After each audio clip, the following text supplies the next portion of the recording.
Hey guys, welcome to the video. Salt here. Today we're going to be going over the Warframe Chroma Prime. So we have the top commenter of the last video, One Blue Bomber, the first commenter of the last video, Adam37, and our recent supporters of Nice Bear, Colonel 06, and Alfofo. Thank you so much for your support.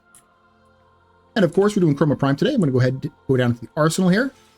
Now, before we go over our build, I want to go over the abilities on Chroma Prime for people that are not aware of them.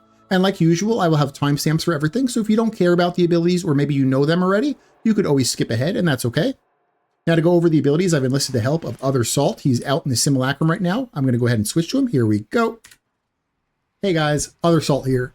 We're going to be going through Chroma Prime's abilities. I want to start by talking about his passive, which is that he can jump and bullet jump one additional time. Let's go ahead and show that off here. I'm going to jump, double jump, triple jump.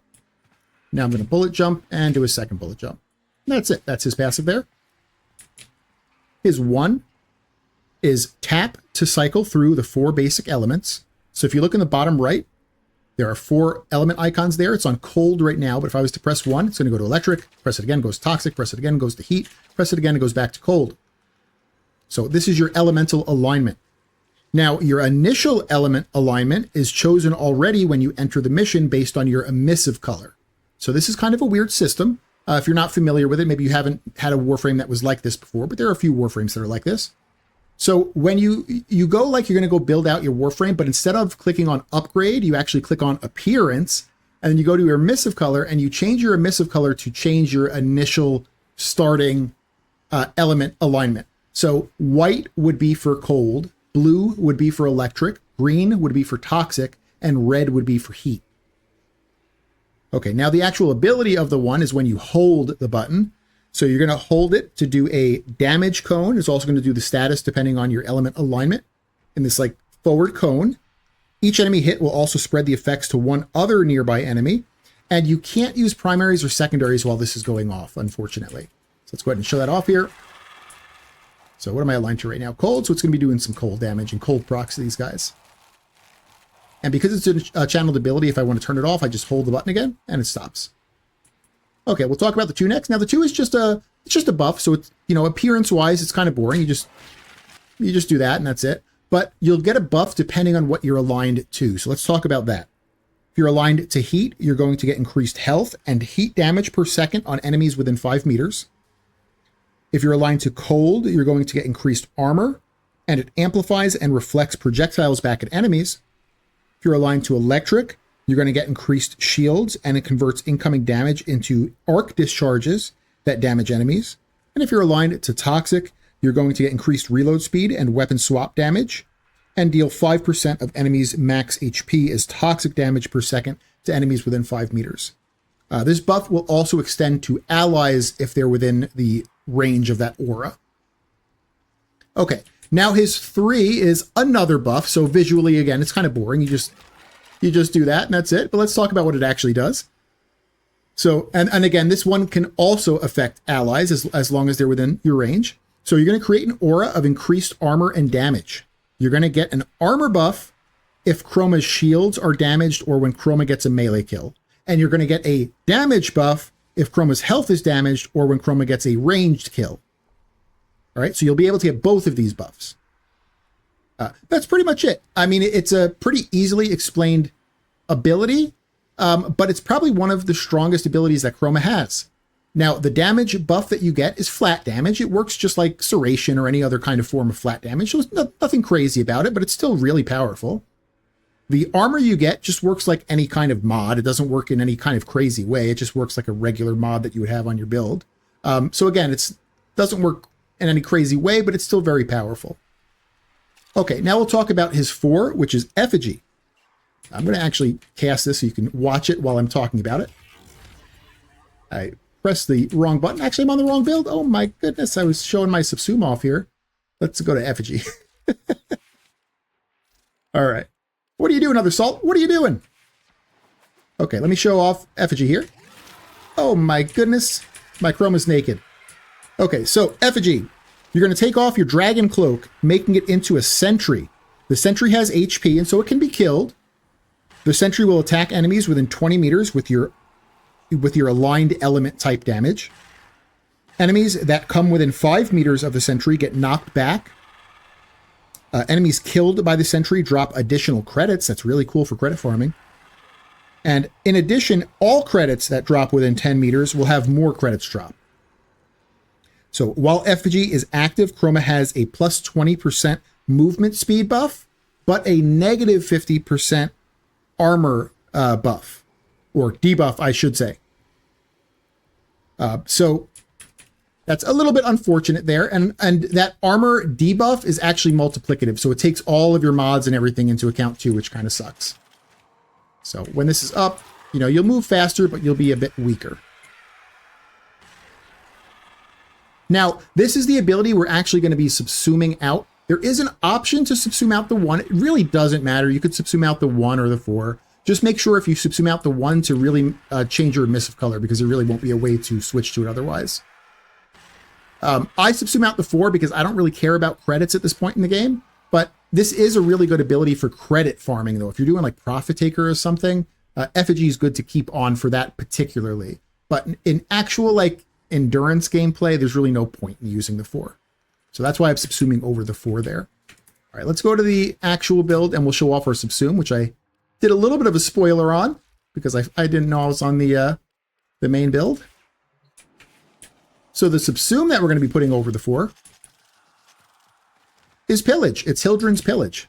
Now, what is Pillage? You're going to emit a pulse that clears negative status effects and strips enemies of armor and shields. And it's going to go out, and when the pulse returns, it's going to give you shields and overshields based on the amount stripped. So, did I strip these guys? I think I accidentally stripped those guys already because I pressed the button. Let me spawn a new group of dudes in.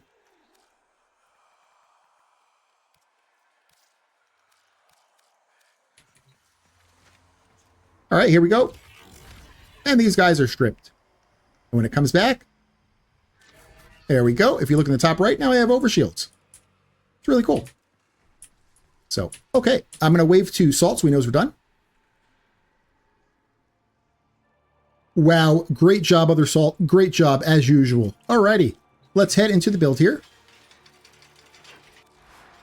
So the first thing I want to say is that on our Chroma Prime, we're going to be using Cold as our elemental affinity that we're picking. So we're going to be getting the extra armor and the damage reflection from that. Okay, so let's go over the mods here. We have the triple Umbral set first. So Umbral Fiber, or Umbral Vitality, Umbral Fiber, and Umbral Intensify. Next, we're going to have Adaptation. This is when damaged, you get a plus 10% resistance to that damage type for 20 seconds, stacking up to 90%. Now, our primary survivability type is Health and Armor, and we're actually really good on Health and Armor. We're probably past the 90% damage reduction mark with Armor, just because of our 2 and our 3.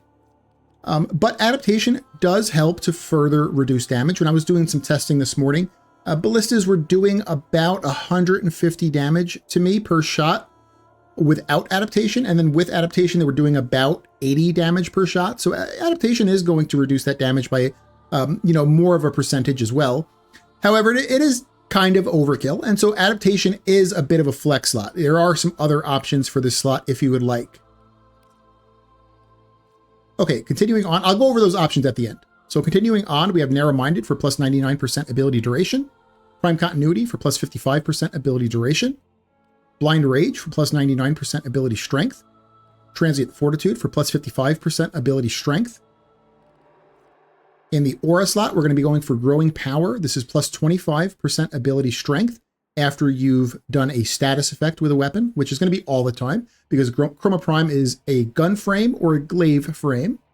And so that's very easy to do. Now, there are a few options in the Aura slot, and it's going to be dependent on how dependent you want to be on Archon shards.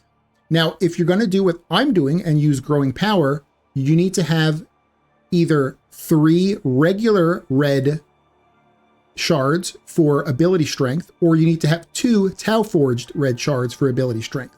So 2 Tau Forged red shards with ability strength plus Growing Power will let you get a full strip on Pillage.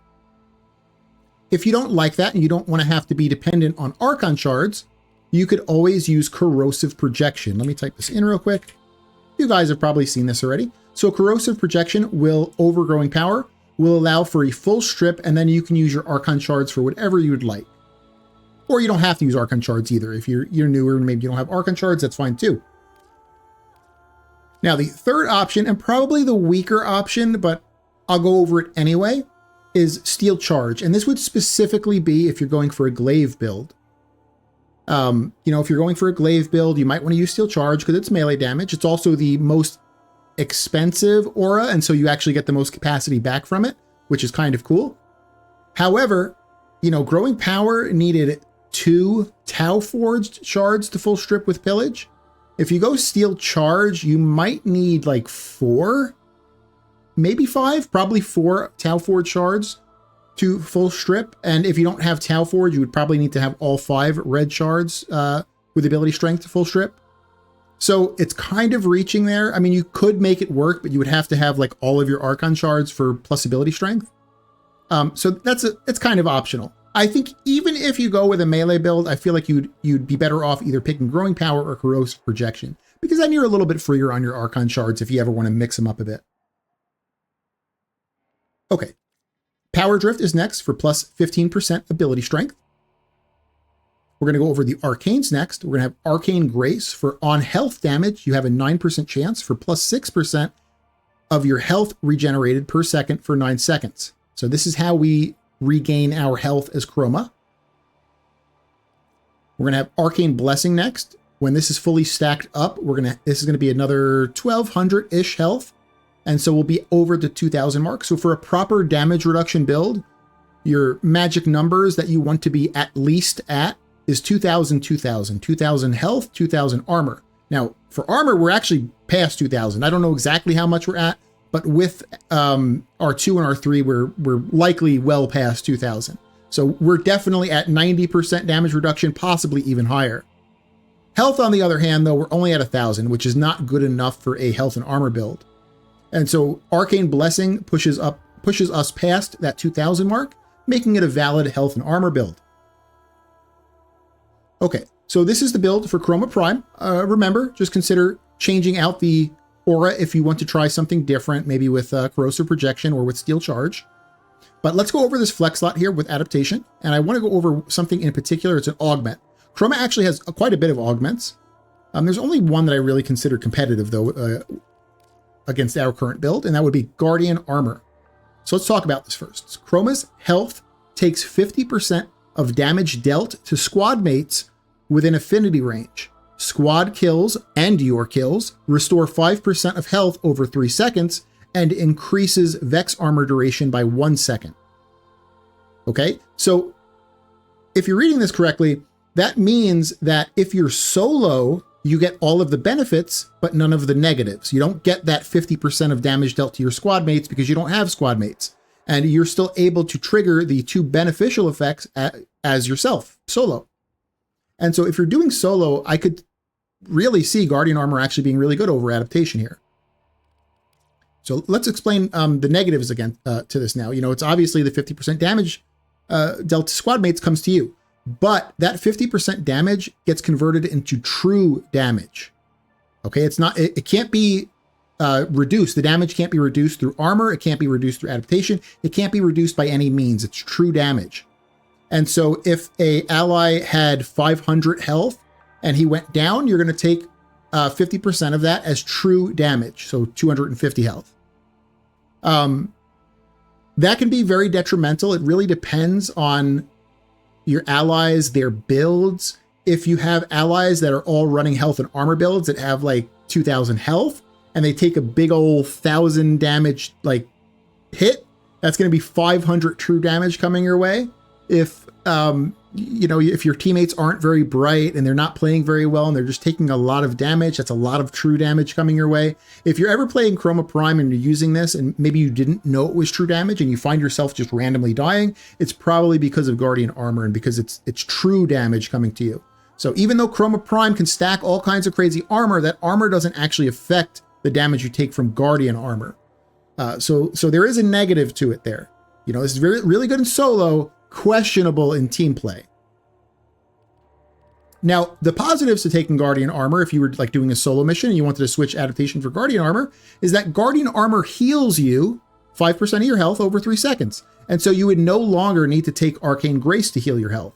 You could actually pop this off and use some other kind of arcane. You could really use whatever you want. He's very open to any arcane. Maybe you want to use an arcane that gives you more ability strength.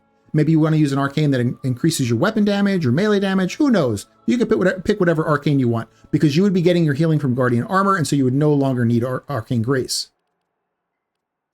So that's another positive of Guardian Armor there. So I think this is an okay option over adaptation. A very good option if you're solo, but a little bit questionable if you're doing multiplayer. And I personally always play multiplayer, so I'm personally not going to be picking Guardian Armor.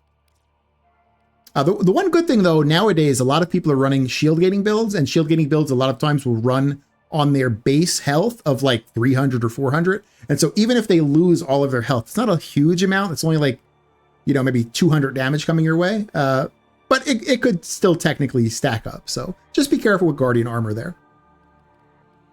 Another option in this slot on adaptation would be Equilibrium. Equilibrium is a very good option over adaptation. So our build doesn't have much energy issues. It's pretty decent.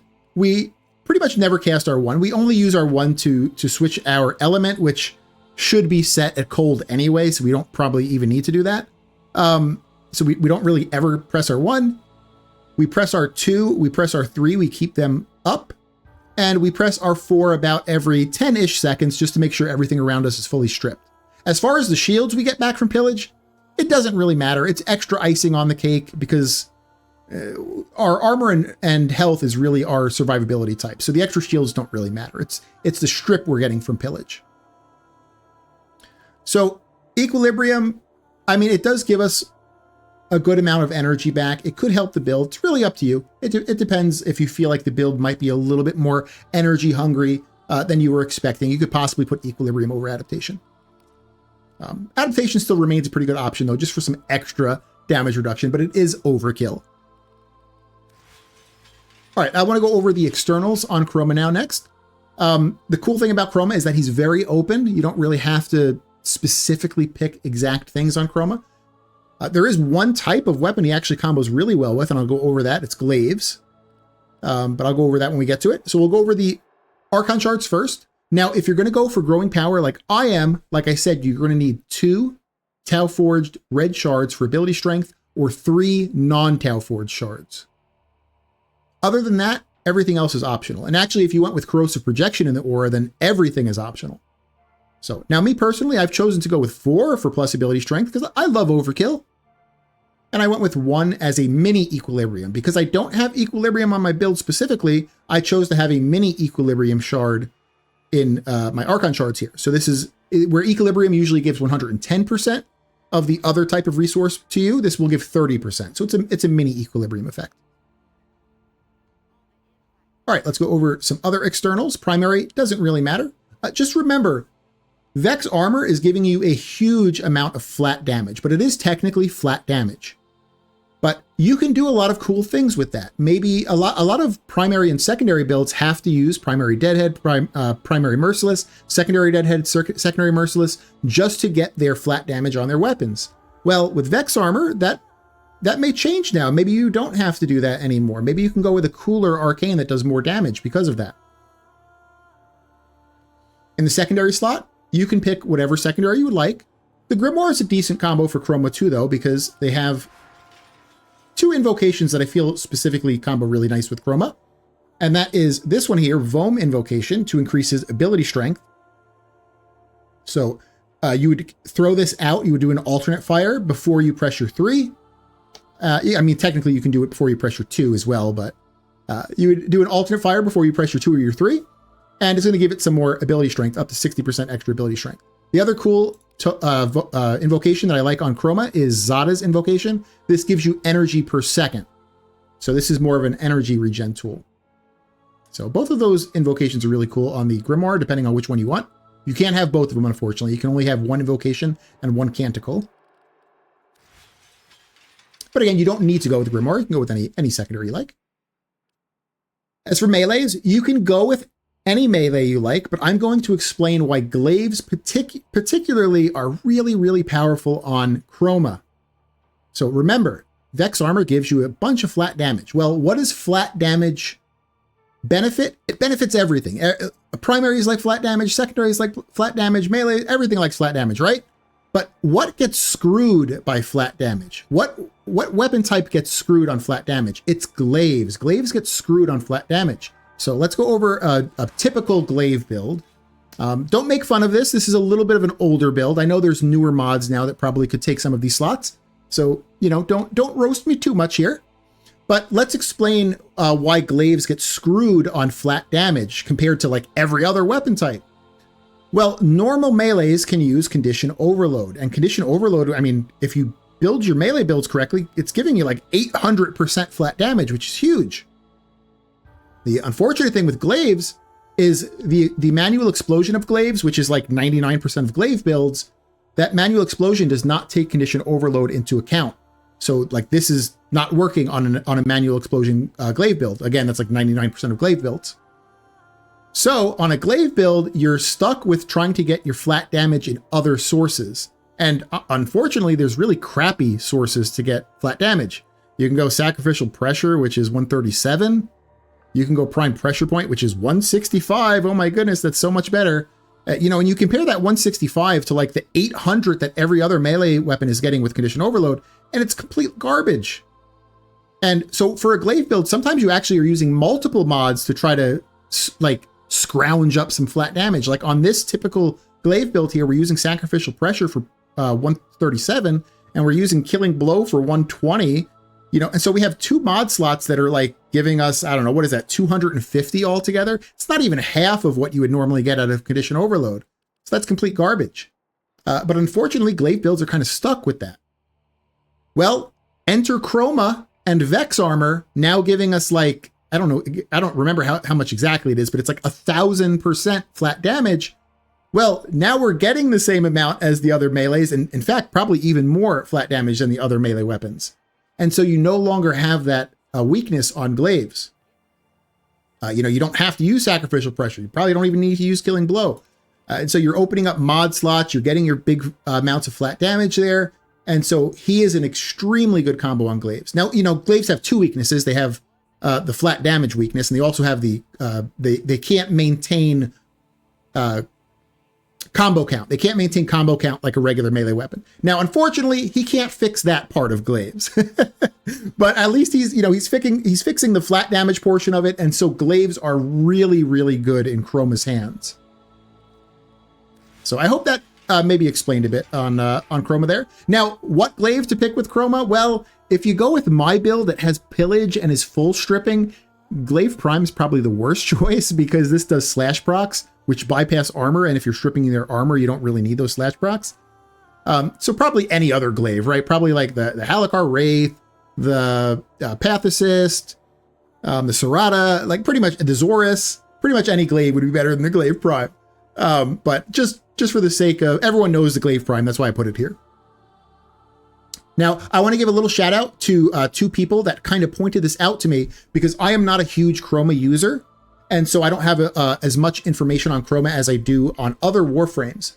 And so one of my friends, Elite, and another one of my friends, Tick, one of our captains in our clan, they pointed out that glaives seem to be really good on Chroma, and I did a little bit of diving and I figured out why. And yeah, so I want to give them a little shout out there. So thanks, guys, for pointing that out there. All right, Focus School. I think Xeneric is your best one. Just gives you some extra energy. Our build in particular doesn't go for like a lot of energy regen. I mean, we have like a mini equilibrium shard, but that's pretty much it. And so Xeneric having its passive that just gives you extra energy anytime you pick up an energy orb is kind of nice.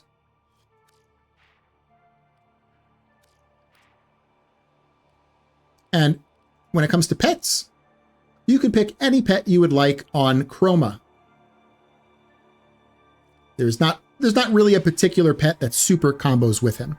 So that is how you build out Chroma. That is the externals. I want to go over, or I don't want to go over. I want to show him now in Steel Path gameplay. We'll do like 5 minutes in Steel Path Mott and we'll show him off.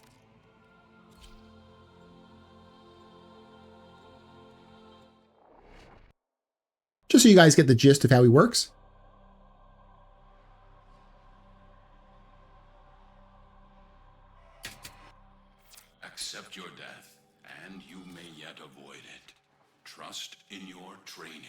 All right, so again, we're going to make sure you're on the right affinity. So I put myself on cold. Now I should have started there anyway because my emissive color. Sorry, oh my goodness, can't figure that word out. The emissive color was set to cold, so I should have started there anyway. But I like to set it manually because I don't trust the game to remember that I'm on it.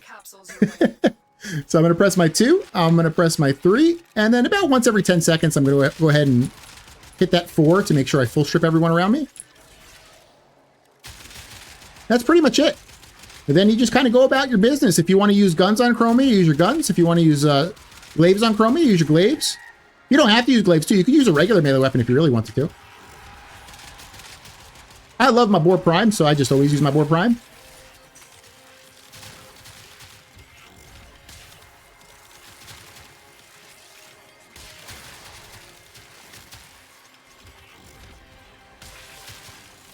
That's pretty much it.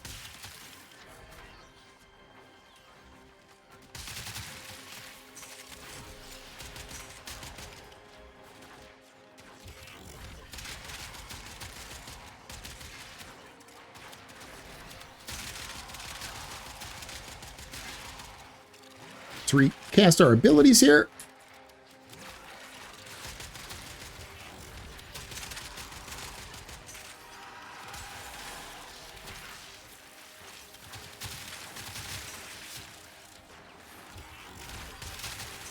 Now, if you cast Vex Armor before it runs out, it will actually like maintain its buff.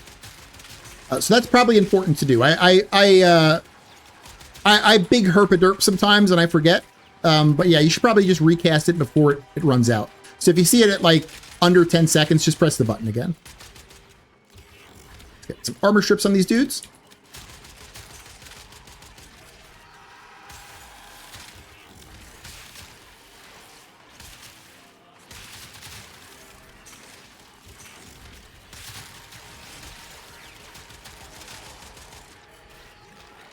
Here we go. I remembered to recast it. But if you look there, it says, well, one of the buffs says 1,186, and one of them says 1,510. So one of those is armor, and one of them is flat damage. I don't know which is which. Regardless, it's a huge amount. You know, the damage reduction is likely well past 90% damage reduction, and the flat damage, you know, whether it's the 1,100 one or the 1,500 one, like it's ridiculous. So yeah, I mean, like you're definitely, even on a glaive build, you're going to be beating out the normal melee's condition overload flat damage, unless they have a really crazy way to like proc every element in the game, which would probably still struggle to beat that. Because what is it, 80% per unique element? What is there? I think like 15, maybe 15 unique elements. There might be more than that. Oh, I didn't press it in time. That's okay. I'll restack it up. It's actually really quick to restack, so you don't really have to be too anal about it. It'll restack really quickly.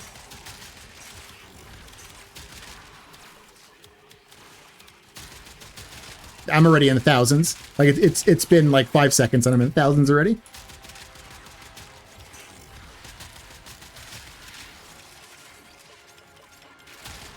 So now me personally, I'm not a huge glaive user. I don't like glaives too much. But that's just a personal thing. I know glaives are really powerful. And so if you're a glaive lover, I know a lot of people love their glaives. Like Chroma could be your Warframe. He could be your Warframe. Could be your future main.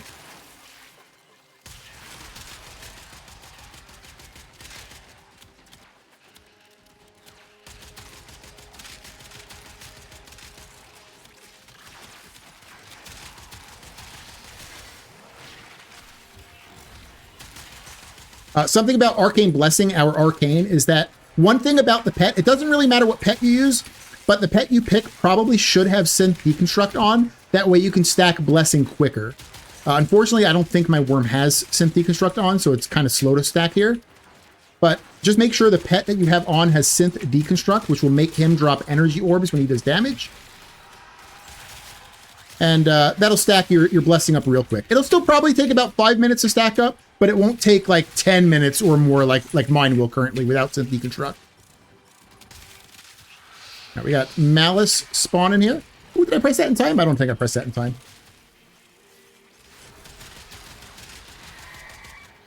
Oops, I have a mag bubble on me. Probably almost down myself there. That's not good. Probably not, though. I don't know. Chroma's really tanky.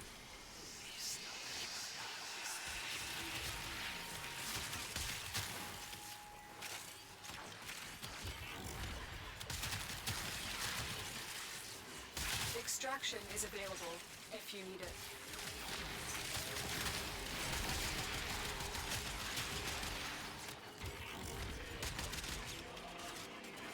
Oh, we're at 5 minutes. Okay, I'm gonna head out here. So again, we're using pillage mostly just for the armor strip. We don't really care that it gives us shields. I mean, it's cool that it gives us shields, right? It's cool, but we're not actually using it for the shields. And so you don't need to spam cast it. So shield and adaptation frames like need to spam cast pillage like every 5 seconds. You don't really need to do that on Chroma. You just need to press it like once every 10, 12 seconds just to make sure that any new enemies that were spawned are getting their full strippings. You know, again, your main survivability source on Chroma is going to be your health and armor.